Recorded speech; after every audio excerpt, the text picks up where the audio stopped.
ये बात है राजस्थान की, जहाँ पर एक दूर दराज के गांव से कुछ दूर में एक घना और रहस्यमय जंगल था।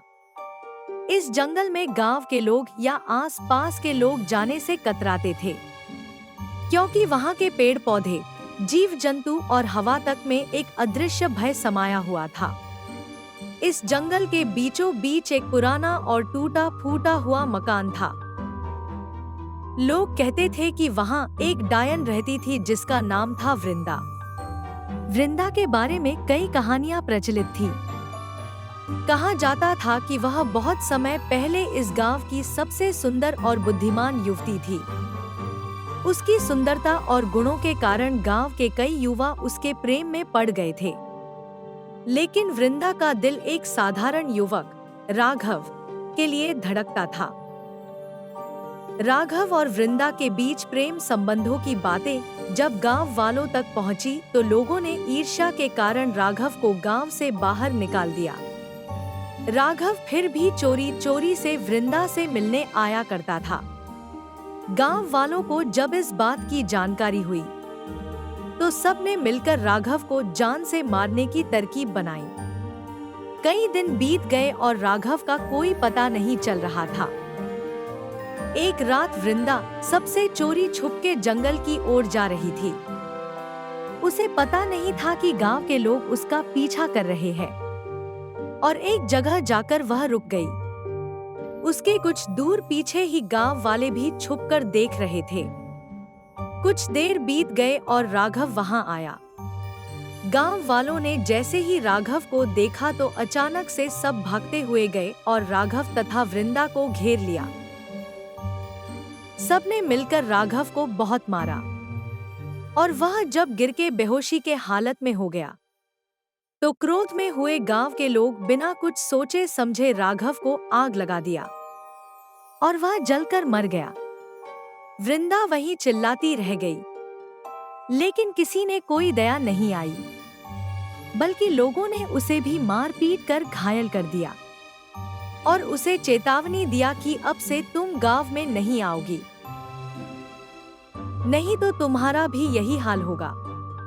और सब वहां से चले गए। वृंदा अब अकेली थी। उसको कुछ समझ नहीं आ रहा था कि वो क्या करे।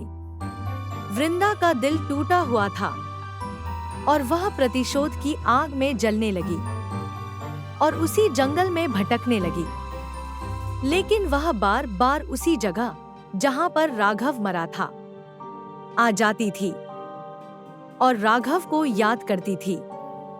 कुछ महीने बीत गए। वृंदा उसी जंगल में एक झोंपड़ी बनाकर रहने लगी और गांव वालों से बदला लेना चाहती थी। बहुत पहले वह टोना, टोटका और डायनों के बारे में सुनी थी और वो तय करती है कि वह तप करके काला जादू सीखेगी। समय बीतते गया और एक समय ऐसा आया कि वह एक शक्तिशाली डायन बन गई और उसने जंगल को अपनी जादुई शक्तियों से घेर लिया। अब वह उन लोगों को दंडित करती थी जो उसके और राघव के प्रेम को नष्ट करने के लिए जिम्मेदार थे। एक दिन गांव के मुखिया का पोता अर्जुन जंगल में भटकते हुए पहुंच गया और वह लापता हो गया। अर्जुन के लापता होने पर पूरे गांव में हड़कंप मच गया। गांव के लोग डरे हुए थे, लेकिन अर्जुन को बचाने के लिए कोई भी जंगल में जाने की हिम्मत नहीं कर रहा था। तभी गांव की एक साहसी लड़की राधा ने अर्जुन को बचाने का संकल्प लिया।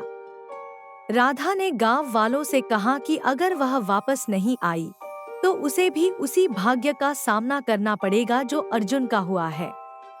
राधा ने जंगल में प्रवेश किया और घने पेड़ों और रहस्यमयी आवाजों के बीच अर्जुन को खोजने लगी।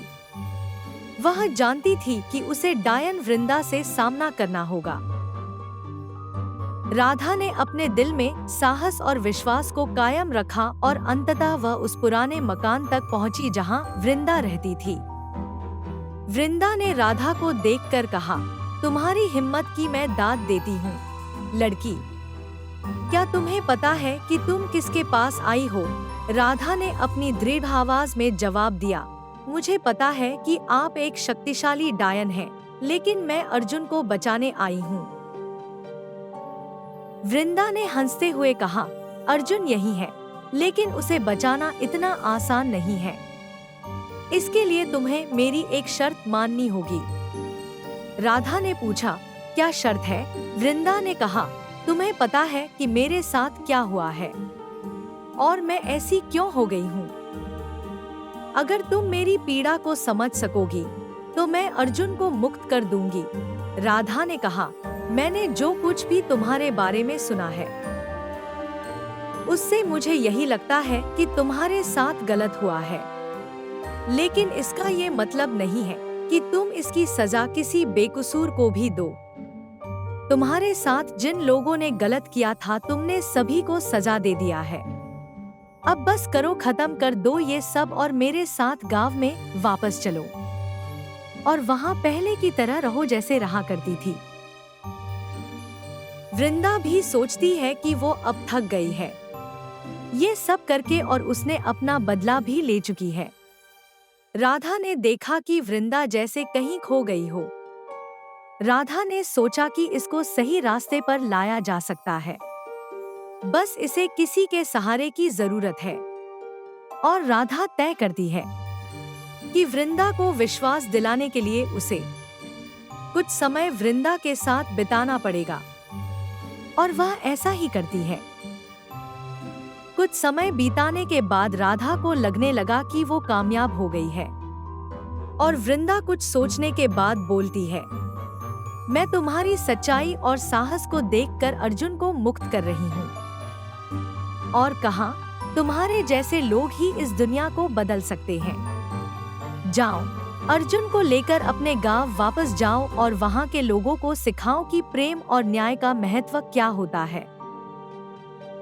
मैं अब यही रहूंगी और मेरी वजह से किसी को परेशानी नहीं होगी। राधा ने बहुत कोशिश किया कि वृंदा उसके साथ चले, लेकिन वो नहीं मानती है। आखिरकार राधा को अर्जुन के साथ अकेले ही आना पड़ता है। अब राधा और अर्जुन सुरक्षित गांव वापस लौट आए। राधा ने गांव वालों को वृंदा की कहानी सुनाई और उनकी सोच को बदलने की कोशिश की। धीरे धीरे गांव के लोग वृंदा की पीड़ा को समझने लगे और बहुत लंबा समय बीतने के बाद कोई अनहोनी नहीं हुई तो सबको राधा की बात पर विश्वास हो ही गया। गांव वालों ने वृंदा के साथ किए गए अन्याय के लिए उससे माफी मांगी। वृंदा ने बताया कि वो अपनी सारी नाराजगी और काला जादू छोड़ चुकी है। इस बार वह गांव वालों को मना नहीं कर पाई और गांव वालों ने उसे उस गांव में वापस लेकर आए। अब वो लोगों के साथ एक नई जिंदगी शुरू की। उस दिन के बाद गांव में कभी कोई अंधविश्वास और अन्याय नहीं हुआ और सभी ने मिलजुल कर प्रेम और समझदारी से जीवन बिताया। इस प्रकार वृंदा की कहानी ने पूरे गांव को बदल दिया और सबने यह सीख ली कि प्रेम और न्याय सबसे बड़ी ताकत होती है। धन्यवाद।